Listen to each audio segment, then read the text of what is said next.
Joe, you guys were obviously able to have a big offensive night against them last week as well. Was their defensive approach any different tonight, and how were you guys able to exploit it? Yeah, I mean, they went to a different starting lineup. They went to more switching, and I thought our guys did a good job of just kind of handling their physicality. I thought, JB set the tone and with his physicality driving to the basket, and then I thought our off-ball work was really good with whether it was KP, Al, D. White, JT, and Drew and those guys, and so we're just able to play against. The game plan was different this game, but we were able to execute against it. You guys are so good at exploiting the mismatches and kind of doing that over and over and over again. When you have a good mismatch that you're kind of taking advantage of out there, and maybe it leaves other guys out of the mix offensively, is there a balance between kind of exploiting that over and over again and, maybe getting the ball to some other guys in the flow of the offense? Did that happen tonight? Derek and Drew kind of had like 3 attempts early. Chris Steps, Jalen, Jason kind of getting the mismatch more often early. What's kind of that balance like? I mean, 16, 18, 12, 9, 7, 5, 5, 6. I mean, I think those are all really good numbers. I think at the end of the day, a lot of it has to do with how, we're being defended and what the coverage solutions are and just fighting for good shots. And regardless of who that is, as long as the process to fighting for a good shot versus a coverage and we have great spacing, that's what we have to do. But I thought it was pretty well balanced throughout the game from an execution standpoint. And, we were able to generate some good looks. Was it a good chance to give the full rotation a chance to play together in a game before the postseason? I think it was the first time since late February where you had everybody available for a game. Yes. John? Did you ask me something? I said, was it good to have? Yeah. I mean, it was good. I mean, I think more importantly, it's just making sure we get reps. So we were able to do some stuff at shoot around today. It's obviously you want to get some reps of those guys as long as we maintain our health, which I think we did. And I thought they were able to, just kind of execute and communicate with each other on both ends of the floor. So, KP only at 23 because, obviously got the stitches, but tried to get them, higher in minutes and reps together. And I thought they did a good job of it.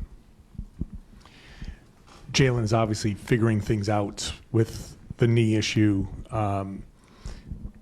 What have you seen from him in just trying to adjust his game however he needs to adjust it?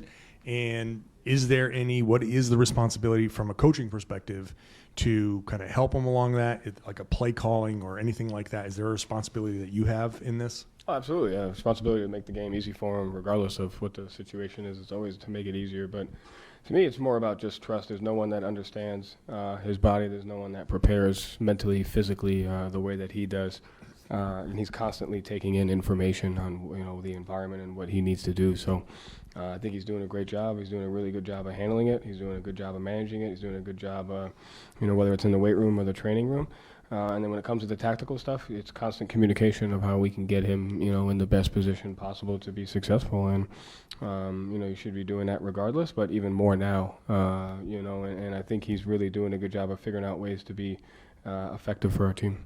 Is there like any kind of watching, if he lands funny, or is there a wince or something like that where you maybe ask him, like, do you need a couple of minutes now, and you adjust the substitution pattern and he has a little bit more say over, I need to come out, I can come back in now? Is there anything like that happening? It's constant communication. There's no one way. It's just communicating and trusting, how he feels and what he's doing. But to me, it's, the way he prepares himself. He knows what he needs and constantly asking him, and he's telling me, how we can get through it together. So he's doing a good job of that. Joe, you guys broke the NBA single-season three-point record tonight. Just what does that accomplishment mean, say about this group? It says that we fight for a good shot regardless of what it is. Less than half of those attempts were from three tonight because of the way they were defending us, and we were able to fight for good looks versus the coverage. And that's the most important thing, is continuing to understand how we're being defended, how can we generate 2-on-1s, how can we create the best shot possible. So it's a credit to the guys for continuing to make the right reads and find their coverage solutions. Payton hit the shot. Just what are your thoughts on his three-point shooting this year in general? Which one was it? It was one of the ones in the middle of the second quarter. Okay.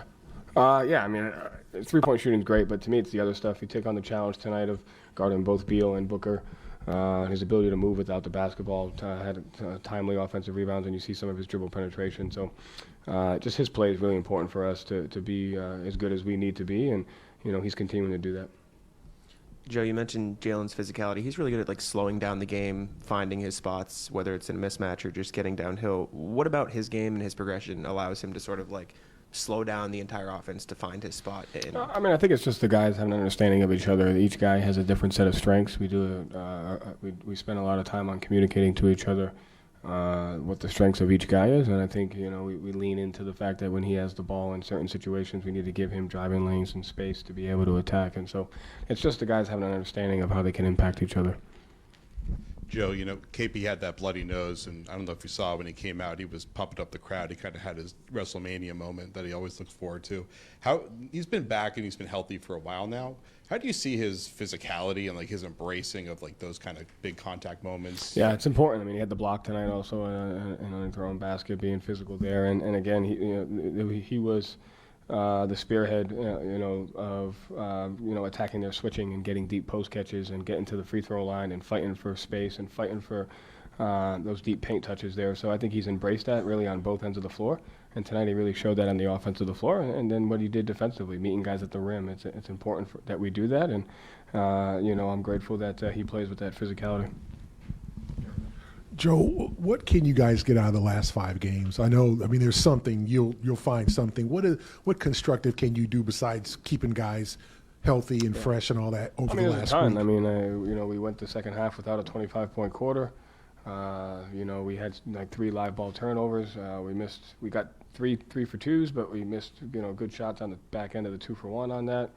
I thought the middle of the beginning of the fourth quarter, we were a little stagnant.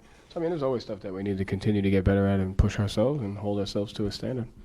Is the game plan against a guy like Booker is kind of let him get the twos? I mean, I think it all depends on how the game is going. And so we were up 20-13, and he had 10 out of the 13 points, and 6 of those came because of our mistakes. So we fouled a pull-up 2, and he got 3 points there. We missed a communication on a switch. He got there, and then he shot a running hook and a floater. And so, those shots you're not going to be able to do. It's more maintaining the other guys. And so we kept him in check there, and then when you get off to a double-digit lead and that, it's about making him have to finish inside of the paint versus guys, and I thought we were physical with him. We did a good job showing a crowd, not knowing whether you should shoot it or pass it out, and had good reps of that. To change gears a little bit, you participated in the To The Max Foundation thing that's going on in the NBA. You wore those custom shoes for the 2nd year in a row. I was wondering if you could just talk about participating in Autism Acceptance Night tonight. Yeah, I mean, I'm grateful that I get to do it. It's for an important cause, and there's 2 close people in my life whose children have autism, and the impact and just that it has on children and families. Scott Morrison and John Jacobs, and Max is my godson, and so be able to represent him and help him any way I can is, it's a great opportunity. Thank you, Joe. Thanks.